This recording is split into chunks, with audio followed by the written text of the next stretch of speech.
Good evening and many thanks for joining us live on QTV. You are watching QTV News and I am Ajipin Sudrami.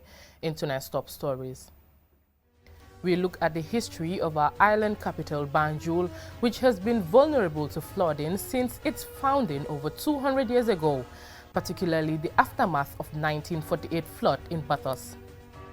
15 health officials have graduated after 9 months intensive training in field epidemiology. Following the launch of the National Electronic Birth Certificate and Insurance Scheme, the Ministry of Health, in its weekly briefings on Friday, clarified rumors and reminded the public of the documents needed for the registration process. Woodcraft vendors at the Birkama Craft Market have complained about low sales of their craft business during the tourism off-season.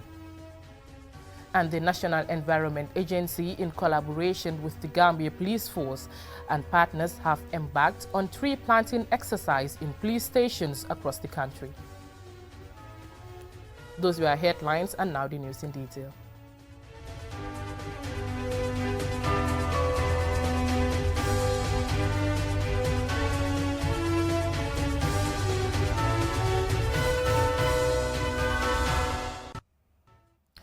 Now, we look at the history of 1948 flood in Bathos, its aftermath, and the historical studies that liken our capital to floating sponge that is naturally prone to flooding. Mobdulamin Choi has had a rare access to historical records at the National Archives and spoke to a lead historian for this story. An island capital prone to floods for centuries since its founding in 1816. The 2022 July 30th and 31st flood was devastating for Banjul, but it was not the worst in history to have hit our capital city. It was a case of déjà vu for historians and those old enough to remember the torrential rainfall that turned the capital into a river. Guided by a lead historian, Hazim Sise, we were given rare access to the National Archive to examine historical records of the 1948 flood in Bathos, now Banjul. Now on 13 August 48, the skies opened up. Like I said, 37 inches of water fell. And that was really a very, very serious flooding. For 8 days, the town was underwater. In fact, people had to use canoes to be distributing food, like dry biscuits. 37 inches of rainfall converts to 939.8 millimeters of rainfall. In the wake of the August 13, 1948 floods, the Gambia newspaper Bulletin, which was the colonial government's paper, reports seeing many people in the capital wading through the streets, and that the Accountant General traveled from his residence to his office by canoe. The flood was record-breaking because it was impossible to trace so heavy a rainfall in so short a space of time. At the time of the 1948 flood, there was no drainage system in the capital, despite several calls for it by the inhabitants since the 1920s. The impact of the floods forced the colonial government to devise a drainage scheme to help mitigate the impact of flooding in the city. And that was how the Grand Street gutter, for example, that big gutter along Grand Street, that's the time that it was constructed. Another thing that the colonialists did was to establish the pumping machine, so as to help to evacuate excess water from the town. A third thing they did was to construct the bond road. And here we have pictures of the construction of the bond road in 1948. The flood-prone nature of the capital was featured in survey reports of engineers who came with the founder of Bathos, Captain Gran, to assess and demarcate the island for possible settlement in 1816. Without any drainage, during the summer, colonial government officials and elite in the island would decamp to settle in Cape Point, Bakau, and the Combos to escape floods on the island. In fact, one of them called it a floating sponge. In a report, that he did, in the 1850s. Over 200 years since its founding, Our capital remains flood-prone despite a recent $1.8 billion project to rehabilitate roads, sewage, and the drainage system. In the Blackburn report, and even, in the earlier reports, okay, it is stated that it's vulnerable to flooding because you have the sea on one part, okay, you have the estuary on the other part, and of course you have the swamps, the Tanbi, okay. So like our capital city is really like a sitting dock, okay, surrounded by these three sources of water.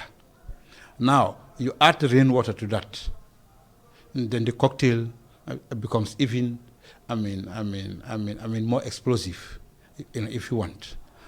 So I think, any action that has to be taken will have to bear in mind some of these historical, realities.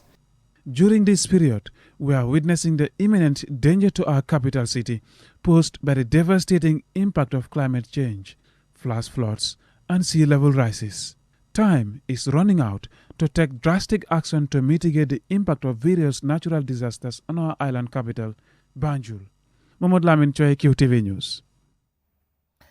Now, 15 health officials have graduated after 9 months intensive training in field epidemiology. The program was organized by the Ministry of Health in partnership with the U.S. Center for Disease Control and Africa Field Epidemiology Network. More in this report. The 15 graduates come from different sectors within the Gambia, such as the Gambia Armed Forces, livestock services and public health officials, among others, with the aim to strengthen surveillance system by detecting diseases on time. Dr. Jainaba MLK, representing the Minister of Health, thanked the U.S. Center for Disease Control, US CDC, for funding the program and congratulated the graduates for their impeccable performances. These participants that have just graduated today learned and practiced the fundamental skills using advanced disease surveillance, including public health research, case investigation, outbreak investigation and response, surveillance monitoring and evaluation, and data analysis and interpretation for decision making. Dr. Desta Turune, the WHO country representative, advises the graduates to utilize their knowledge in best practice, as well as broaden their knowledge to be the best in their field. We have to practice IDSR. IDSR is a response system, that a surveillance system that will allow you to respond to health events, undesirable health events, in a timely manner. If we cannot achieve that one, IDSR is useless. Dr. Ellen Yard of the U.S. Center for Disease Control thanked their Gambian counterparts for the warm welcome and applauded the graduates for their potential and immense effort showed in the past 9 months. As Johanna said, it cannot be done without the mentors. Mentorship is truly the backbone of FETP. Without the mentors that we have today, this would not have happened, and without the staff. So we really are just very appreciative of all that you have been able to accomplish. This is the first intermediate cohort 1 training. Modunjai, the Director of Health Promotion of the Ministry of Health, says he is optimistic that subsequent training will take place depending on support to improve in the sector. Balajata, from the Neglected Tropical Diseases Program at the Ministry of Health, who is also among the graduates, says he is elated to be part of the cohort and that the training is worthwhile. 9 months of sleepless nights, and coupled with coursework and your official work and all other assignments within 9 months, it's definitely not easy. So I'm very much happy to be here today. Mr. Jata explains how he will utilize the knowledge gained in the interest of the nation. Having graduated today, we'll be able to deal with subsequent public health emergencies that are going to emanate in this country. As we have started, I know you might have seen in the news a series of diseases that are being investigated, and we are part of that, and that's what we do. Like what is written on at the back of our disease detectives, we go there to detect those diseases and also investigate to know what causes those diseases and see and formulate measures of ensuring that we stop it at the source before it gets into the population. Yakuba Drame, the Chief of Defense Staff of the Gambia Armed Forces, praised the graduates for their enthusiasm and brilliant performances.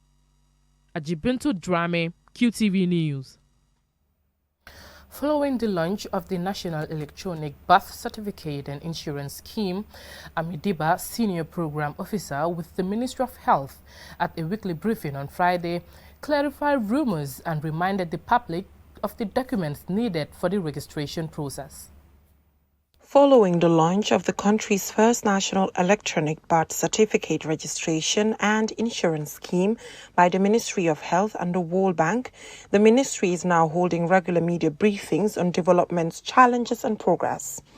This briefing by Amidiba, Senior Program Officer with the Ministry of Health, was mainly to clarify rumors and to remind the public of the documents needed for the process. The following categories are those that should be having this birth certificate.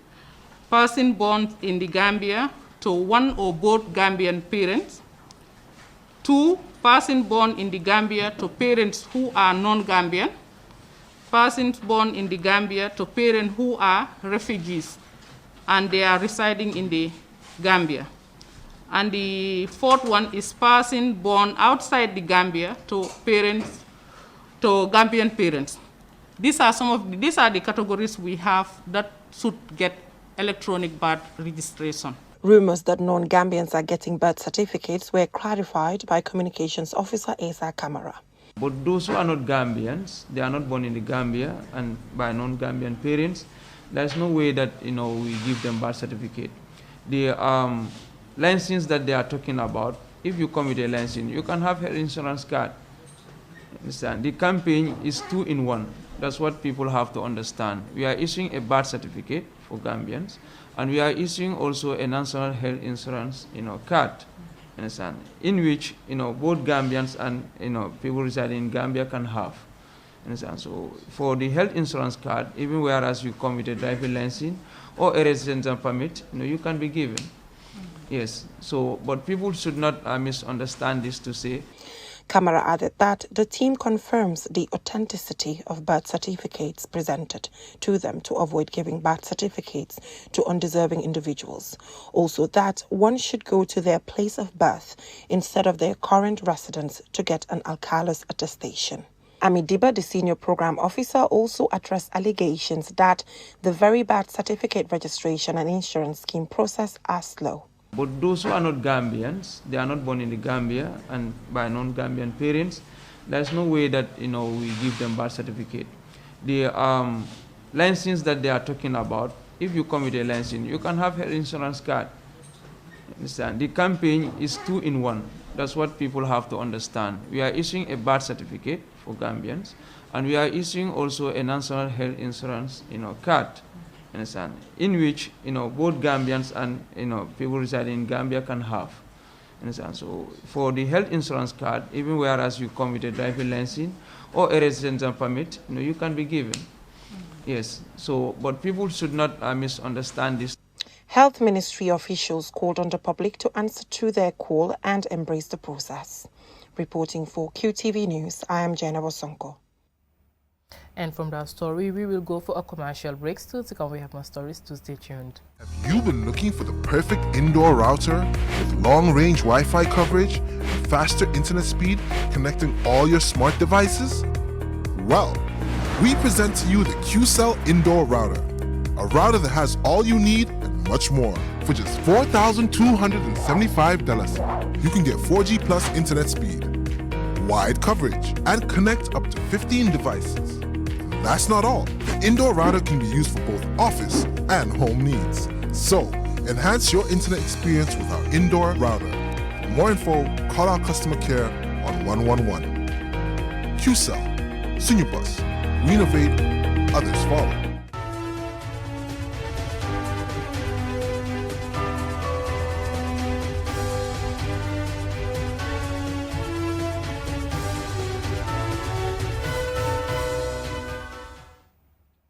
Welcome back. Now, woodcraft vendors at the Birkama Craft Market have complained about the low sales of their craft business during the tourism off-season. Omar P. Jallo, who visited the Birkama Craft Market on Tuesday, has the rest of that story. People selling at craft markets are highly dependent on tourists who usually buy their products. Now that the industry has slowed down due to COVID-19 and being in the tourist off-season, these people find it very difficult to make ends meet. The Birkama Craft Market is one of the oldest in the Gambia, where a variety of artifacts can be found. Sidia Sow, who have worked in the craft market for more than 30 years, selling batiks, tie and dye and wood carvings, said at the moment the sales are not going on well, as tourists are not coming in large numbers now, even during the tourist season. Ci liggéey bi bari na ay coono yu ci nekk bari na métit yu ñuy jànkonteel muy ci problème mu am bant ci problème mu liggéeyat ci problème mu client. Business has been slow even before COVID, but the COVID-19 not only affect our work, it takes us backward to start all over again. We are pleading with the government through the Ministry of Tourism to support us by identifying this place for tourists to visit. Sometimes we sit for more than 10 or 20 days without selling. Nependa Sow sell batiks and local beads at the Birkama Craft Market. She explained that they have gone through a lot since the COVID-19 pandemic hit the country. For us here, it's very, very difficult for us for these past years is because we've been feeling a lot of problems. Because if you look at the Birkama Woodcraft Market, it's the center of all these markets in the Gambia about the carving. And then we are very far from the industrial area. So here all our dependents are the tourists. So when the tourists are not coming, it's very difficult for us. Yeah, we have a big problem in that, definitely, for these past 3 years. Sam Sidin Jallo also has a shop at the Birkama Craft Market. You know, what also done, me along ko craft market ko dia bakela. Because ni nata wate katara, you know, tubabul kana anyama, anka firoka anyama. This year's business is very slow due to the low turnout of tourists in the Gambia, who are not coming like previous years because of the COVID-19. The Ministry of Tourism should investigate our plight and support us, because we have families to feed. Even to pay the rent for my shop is a problem. My children and I are now living from hand to mouth. The industry was my hope, but it's been over 2 years now. We haven't made any meaningful sales. Last year, the Gambia government, through the Ministry of Tourism, allocated recovery funds for those working in the tourism industry. Research has confirmed that COVID-19 has been devastating to the Gambian economic operators, especially the micro and small businesses, who are the primary job creators, contributing more than 26% of the real GDP and 63% of employment.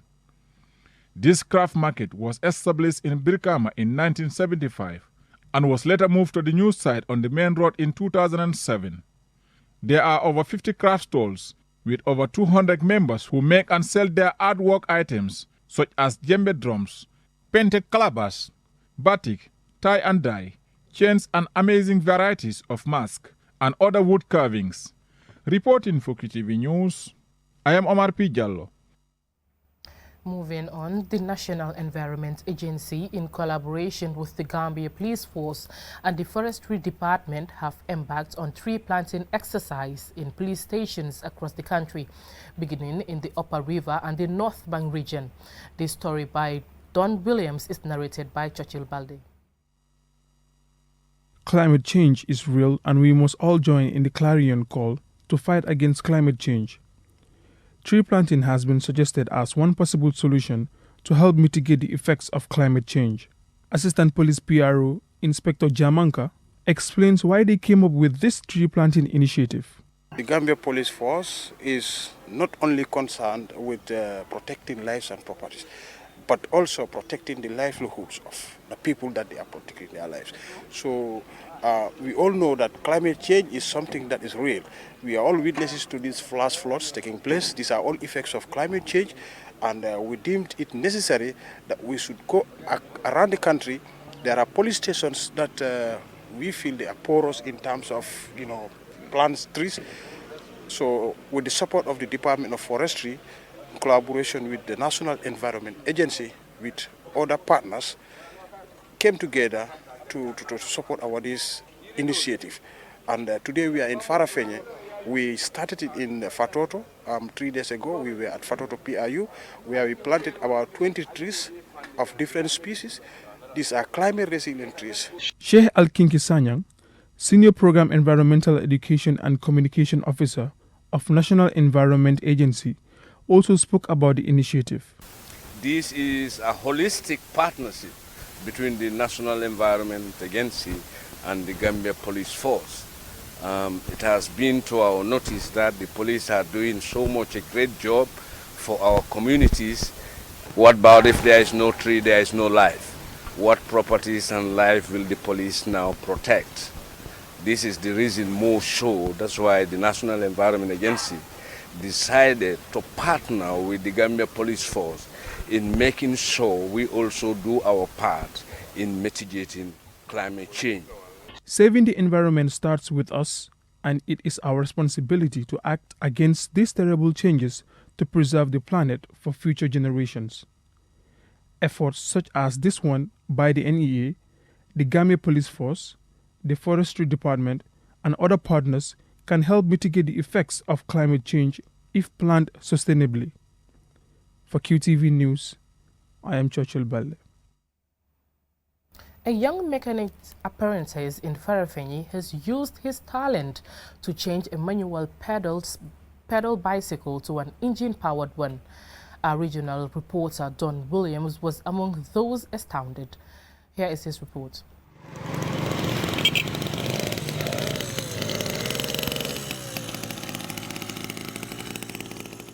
Low or a lack of skills perpetuate poverty and inequality. For those who acquire in-demand skills, this can reduce on- and underemployment, increase productivity, and improve living standards.